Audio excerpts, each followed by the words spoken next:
आज रांची के मोरहाबादी मैदान में आदिवासी बचाओ महारैली का आयोजन किया गया है। पीछे आप बैनर देख रहे हैं और यहाँ पर आदिवासी समाज के लोग अपने समाज के हक और अधिकारों के लिए यहाँ पहुँचे हुए हैं।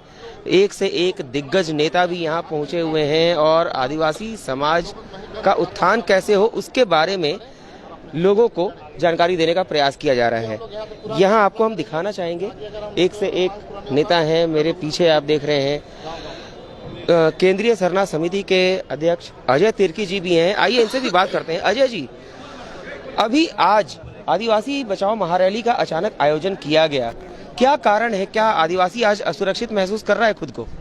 देखिए, सबसे पहला चीज समझना होगा कि आदिवासियों के लिए जो बाबा भीमराव अम्बेडकर और संविधान में जो अधिकार दिया गया है, उस अधिकार के साथ भी छेड़छाड़ किया जा रहा है। और कहीं ना कहीं हमें ऐसा महसूस हो रहा है कि हमारा जो अधिकार है उसे छीनने के लिए भी दूसरे जनजातियों को भी आदिवासी बनाया जा रहा है। इसलिए आज हम लोग आए महारैली का आयोजन किए गए। कुर्मियों को आदिवासी बनाने की बात चल रही थी और इसको लेकर काफी हो हंगामा हुआ है। देखिए, सबसे पहले समझना होगा जो कुर्मी शुरू से आदिवासी नहीं रहे हैं, तो मैं यही कहना चाहता हूँ कुर्मी हमारे भाई है, आदिवासी है, मूलवासी है। वो अपने हक अधिकार की बात करे, हम उसके साथ चलने को तैयार हैं। जहां आंदोलन करेंगे हम भी उसके साथ देने को तैयार हैं। लेकिन आप किसी का हक अधिकार लेने की बात करेंगे तो आदमी उग्र होगा, आंदोलन करेगा और अपने हक अधिकार के लिए लड़ेगा।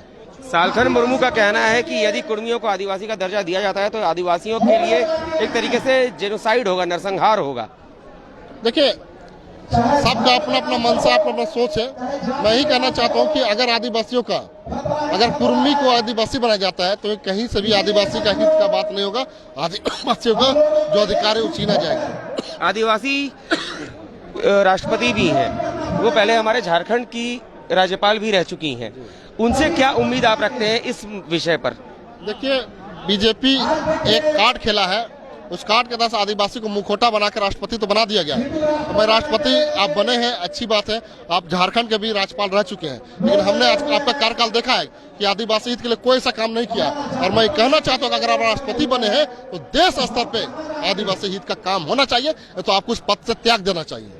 ठीक है, तो ये अजय तिर्की हैं जिन्होंने कहा कि आदिवासी हित के लिए कोई काम नहीं हुआ, बीजेपी ने बहुत बड़ा कार्ड खेला है। आइए, और भी सदस्य हैं हमारे साथ, इनसे भी चर्चा करते हैं। आज आदिवासी बचाओ महारैली आयोजित की गई है, इसमें आदिवासियों को कौन सा ऐसा खतरा नजर आ रहा है जो तत्काल में है जिसके कारण ये रैली आयोजित की गई? देखिए, झारखंड राज्य का तो आदिवासियों ने लड़ाई लड़ा, अलग राज्य गठन हुआ, आज 23 साल हो गया, मगर 23 साल में आदिवासी ही मुख्यमंत्री रहा है और यहाँ पर आदिवासी राज्यपाल भी रहा है और उन्हीं को आज देश का मुहिम राष्ट्रपति बनाया गया। मगर आज हमारे राज्य के मुख्यमंत्री आंदोलनकारी का बेटा तो कहते हैं, मगर देखा जाए कि ये अपने आप में ताकतवर नहीं समझते हैं। और आदिवासी को देखिए, जितने भी रोजगार मिलने चाहिए थे, आज पढ़े लिखे युवा लोग हर तरह से अपने योग्य हैं, लेकिन इनको रोजगार नहीं मिल रहा है। कि ये कैसे सरकारी पद जो नियुक्ति करना चाहिए था, आज तक नियुक्ति नहीं हुई है। दूसरी बात, हमारी हक पर जो कुर्मी और कुर्मी लोग जो आदिवासी बनना चाहते हैं, कई एक लोग आदिवासी बनने के लिए लोग आवाज उठा रहे हैं कि तो आदिवासी कौन होगा? जो आदिवासी बहुल राज्य होते हुए आदिवासी एकदम ये समेटते जा रहे हैं, सिमटते जा रहे हैं। और इसी का आवाज है कि आदिवासी लोग अगला राज्य एक पहचान बनने के लिए लड़ाई लड़ा गया। देखिए, यहाँ धर्म कोड का बात किया जाए, सरना धर्म कोड का मांग करते साले दिल्ली में फेंक देता है। क्या राज्य सरकार को अपने इनको पारित करके अधूरा पारित कर दिया, जिसका बहाना बनाया कि राज्यपाल ने उसको किसी तरह का अनुमोदन नहीं किया? तो ये मुख्यमंत्री का पावर है। यहाँ की जितनी भी रोजगार नीतियां हैं ये हाईकोर्ट पर फेंक देता है। हाईकोर्ट ही सब कुछ है। सरकार क्यों गठन हुआ? लोकतंत्र का बहाल के उनको जनादेश दिया महागठबंधन को, आज ये लागू करना चाहिए। हाईकोर्ट अपना काम करते जाता, मगर आज बेरोजगारों को आशा देकर के नियुक्तियां में जो एडमिट कार्ड भी बांट दिया, मगर आज उनका परीक्षा नहीं ली गई, जिसका आस में आज बेरोजगार उसका समय को क्रॉस करते जा रहा है। तो ये देखा जाए कि यहाँ का सीएनटेक में भी कोई रक्षा करने को उम्मीद नहीं दिख रहा है, क्योंकि ये इतना धड़ल्ले से हेमंत सरकार कराते हुए ये गांव शहर किया, गांव देहात तक ये जमीन का धड़ल्ले से बिक्री हो रही है और खाली कोर्ट कचहरी यही धंधा कर रही है, जो अंकुश नहीं कर रहा है कि भाई आदिवासियों का जमीन बचाया जाए। ठीक है, जहां तक जनरल का जमीन अलग बात है, उनका अलग सिस्टम है। इसलिए हम लोग कह रहे हैं कि हेमंत सोरेन को ये सचेत हो जाना चाहिए कि आदिवासियों का राज्य में हम आदिवासी मुख्यमंत्री हैं, तो इनको कड़ाई से जो नियम कानून है उसका पालन करना चाहिए। ऐसा नहीं लग रहा है कि आदिवासी मुख्यमंत्री रहे हैं अभी तक जितने भी और अभी भी जो हैं वो आदिवासियों के हितों के साथ खिलवाड़ कर रहे हैं? ये तो वास्तविकता देख ही रहा है कि आदिवासी हितों का मुद्दों पर बिल्कुल भटक गए हैं। हम हमेशा लगता है कि कभी कांग्रेस के साथ गठबंधन, महागठबंधन का स्टिपनी बना हुआ है, कभी बीजेपी के साथ चलाने के लिए सरकार चलाने के स्टिपनी बना हुआ है। तो ये कहां से हम साबित करेंगे कि आदिवासी मुख्यमंत्री है? मतलब केवल खिलवाड़ ही हुआ है, क्योंकि आज तक टीएसी में भी राज्यपाल का होना चाहिए भूमिका, उसमें भी राज्यपाल को शामिल नहीं किया जाना, सरना धर्म कोड को इधर से भेज देना और बाद में उसमें पेच फंसा देना, खतियान नीति लागू करना फिर पेच लगा देना, ये सब क्या है? ये बिल्कुल नाटक कर रहा है सरकार। आदिवासी अपना हक मांग रहा है और यहाँ के जो मूलवासी भी हक मांग रहा है, लेकिन फिर भी जिन्होंने कान पर तेल डाल करके मुकदसा बना हुआ है कि हमारे लोग नाचते रहे धूप में, हमारे लोग सड़क पर चिल्लाते रहे, उसका सरकार कोई सुनने वाला नहीं। इसलिए आदिवासी जागने वाला है और वक्त में पर इस बार का चुनाव में देखो उखाड़ के फेंकेंगे। जो नेता आदिवासियों के नाम पर एक तरीके से धंधा कर रहे हैं, आदिवासियों के साथ खिलवाड़ कर रहे हैं, आज तक कोई उनको कुछ हक नहीं दिया, उनको क्या चेतावनी देना चाहेंगे? इतने बड़े नेता लोग बड़ा सपना देखा था, देश के लिए भी देखा था, झारखंड राज्य उदय होने का भी देखा था। भगवान बिरसा मुंडा का नाम देखिए, आज की उम्र में देखा जाए कि 25 साल की उम्र में इतना बड़ा काम किया है, जो झारखंड का राज गठन और भी 25 साल पूरे होने वाला है। और इस पर भी मुख्यमंत्री 4-5 के मुख्यमंत्री आदिवासी ही रहे हैं, मगर देखा जाए कि यहाँ सारे काम को बिल्कुल धरातल पर उतारने में नाकामयाब है।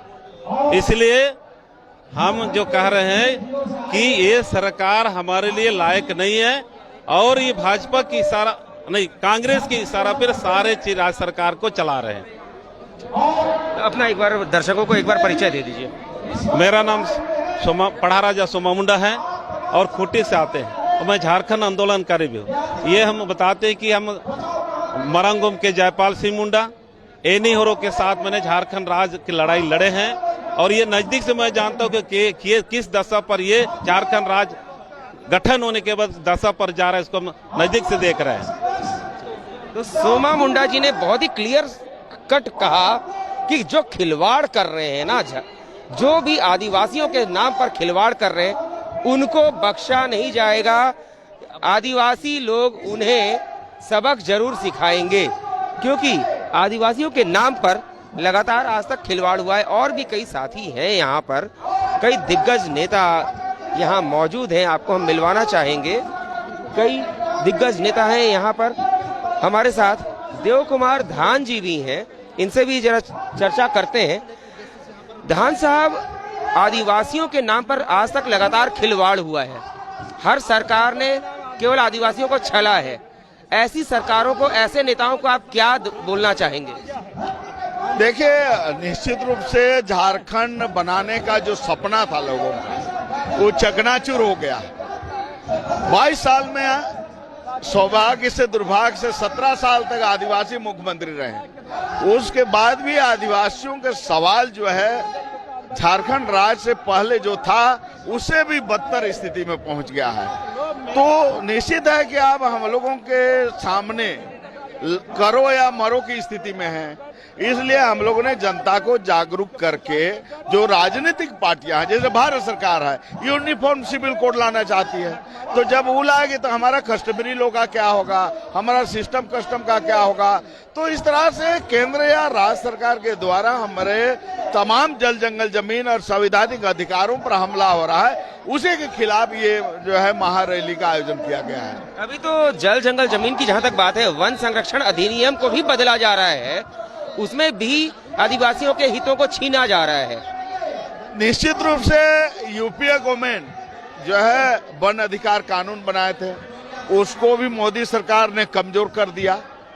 जो भूमि अधिग्रहण जो बिल था उसको भी मोदी सरकार ने आपके बड़े बड़े पूंजीपतियों को जमीन को देने के लिए उसमें भी कानून जो है बदलाव किए जा रहे हैं। इस देश में तो आरक्षण जैसे मामले भी खत्म करने जा रहे हैं। तो ये सब चीजें चल रही है। राज्य सरकार भी अब देख रहे हैं हमारा जमीन की रक्षा नहीं कर पा रहा है, हमारा संस्कृति का रक्षा नहीं कर पा रहा है, उल्टी कुर्मी जाति को आदिवासी बनाकर हमारा तमाम चीज को लूटना चाहता है। तो ये तमाम मुद्दे को लेकर हम लोग आगे बढ़ रहे हैं। अभी सालखन मुर्मू पूर्व सांसद ने कहा था कि अगर कुर्मी आदिवासी बन गए तो आदिवासियों का नरसंहार वाला हाल होगा, आदिवासियों के लिए बहुत खतरनाक हो जाएगा। इस पर आप क्या कहेंगे? देखिए, निश्चित है कि इस चीजों का हम लोग समझ रहे हैं कि जो आजादी से पूर्व हर लोग बड़ा जात बनने के लिए प्रतियोगिता हो रहा था। यही कुर्मी लोग जने धारण किए, हम क्षत्रिय हैं, इनके आदर्श शिवाजी हैं, उनका बिरसा मुंडा या वीर बुद्ध भगत सिंधु कान्हू कभी आदर्श नहीं। लेकिन क्या हो गया, अचानक जो है वो आदिवासी बनना चाह रहे हैं, बड़े जात से छोटे जात बनना चाह रहे हैं, दुनिया जो है आगे बढ़ना चाह रहा है और पीछे लौट रहे हैं। तो उसका मेन मकसद है कि हमारी जमीन को लूटना चाहते हैं। आपको पता है कि चाहे वो तिलका माझी का आंदोलन हो, वीर बुद्ध भगत का आंदोलन हो, वो सिद्धू कानून का हो या पोटो हो का या नीलंबर, तमाम लोगों ने जल जंगल जमीन के लिए लड़ा। तो उस जल जंगल जमीन को अगर लूटने का कोई भी प्रयास करेगा तो आदिवासी, जब अंग्रेज को नहीं पहचाना, अंग्रेज को यहाँ से भगा दिया, तो आप समझ सकते हैं कि यहाँ स्थिति क्या हो सकती है। तो देव कुमार धान जी ने बहुत सहदे शब्दों में कहा कि जब अंग्रेजों को आदिवासियों ने उखाड़ फेंका तो बाकी कौन होते हैं। आइए हमारे साथ एक और दिग्गज नेता हैं, इनसे भी बात करते हैं। आज अचानक आदिवासी बचाओ महारैली की जरूरत क्यों पड़ गई? आज हमारा मानना है कि आदिवासी समाज के अंदर संकट अंदर से होता है, सरकार के नियमों के चलते यह संकट है। जिन मुद्दों को, जिन सपनों को लेकर सरकारें आई है उसमें तमाम आदिवासी एजेंडे गायब हो रहे हैं। आज तो यह है कि कुर्मी महतो समुदाय के द्वारा आदिवासी बनने का षड्यंत्र किया जा रहा है और तमाम राजनीतिक पार्टियां चुनावी फायदे के लिए वोट मैच बन चुकी है। और हम आगाह करने के लिए लोगों को बुलाया है कि अगर ये आदिवासी समुदाय में सूचीबद्ध किया जाता है तो मूल आदिवासियों के नौकरी, रोजगार, जमीन, उसके राजनीतिक प्रतिनिधित्व, हिस्सेदारी पर हकमारी होगी। इसी को आगाह करने के लिए दूसरा सवाल, इस देश का सुप्रीम कोर्ट कहता है कि 8% आदिवासी ही मूल लोग हैं इस देश के अंदर में, लेकिन मूल लोगों का, प्रकृति पूजक मूल लोगों का रिलीजन को आज तक मान्यता नहीं दिया गया है। 12 करोड़ आदिवासी है यहाँ पर, कितने कन्वर्टेड है? 1.5-2 करोड़, 10 करोड़ आदिवासी मूल संस्कृति से है, जो परंपराओं का मानता है, अपना अपना तौर तरीका है। तो इसको रिलीजन आज तक क्यों नहीं दिया गया है? मेरा कहना है, जैसे आप देखिएगा, मात्र 44 लाख जैनी को अलग से मेरे धार्मिक मान्यता दिया गया है, धार्मिक कोड दिया है, कॉलम दिया गया है। आदिवासी आज, प्रकृति पर आदिवासी आज 10 से 12 करोड़ है, उसका मान्यता नहीं दिया गया है। ये संकट नहीं है। इस देश का संसद, देश का सरकार आता रहा, जाता रहा है, ये हम लोग की चिंता का विषय नहीं है। केवल छल हुआ है, सीधे मानेंगे चल हुआ है। इतनी बड़ी पॉपुलेशन, इतनी बड़ी आबादी को आज भी उसके मूल रिलीजन से उसका वंचित किया गया है, मरू रखा गया है। ये आदिवासी समुदाय के अंदर उसके मौलिक अधिकारों का भी हनन है। अच्छा, और एक बात यह है कि जिस तरीके से अभी तक झारखंड में जितनी भी सरकारें बनी हैं, आदिवासियों के नाम पर बनी, लेकिन सभी ने आदिवासियों को लूटने का काम किया। ऐसी सरकारों को, ऐसे नेताओं को क्या कहेंगे? जब ये सरकारें आ रही है, सरकारें आदिवासी के नाम पर बनती हैं, लेकिन उसके कटघरे में बने जो लोग हैं, जो भी सरकार बनती है, चेहरा आदिवासी को होता है, लेकिन काम आदिवासी एजेंडा के खिलाफ होता है। आदिवासियों को लूटा जाता है। हम बेशक बोले, मैं तो कह रहा हूँ जमीन भी लूट हो रही है। ट्राइब सब प्लान का पैसा, आज तक जो भी ट्राइब सब प्लान का पैसा अगर सही तरीके से आदिवासी गांव में आदिवासी के लिए यूज किया जाता तो हर आदिवासी परिवार आज करोड़पति होता। लेकिन आज तो यहाँ स्थिति नहीं दिख रही है। तो बड़े ही सधे शब्दों में इन्होंने कहा कि आदिवासियों को केवल लूटा गया है। किसी भी तरीके से आदिवासियों को उनका हक, जब भी हक देने की बात आती है, केवल छल ही होता है। जो मूलवासी हैं, सुप्रीम कोर्ट का भी कहना है, लेकिन मूलवासियों को आज तक उनका धर्म कोड तक नहीं दिया गया। इससे बड़ी विडंबना क्या हो सकती है। रांची के मोरहाबादी मैदान से डॉक्टर विवेक पाठक की रिपोर्ट।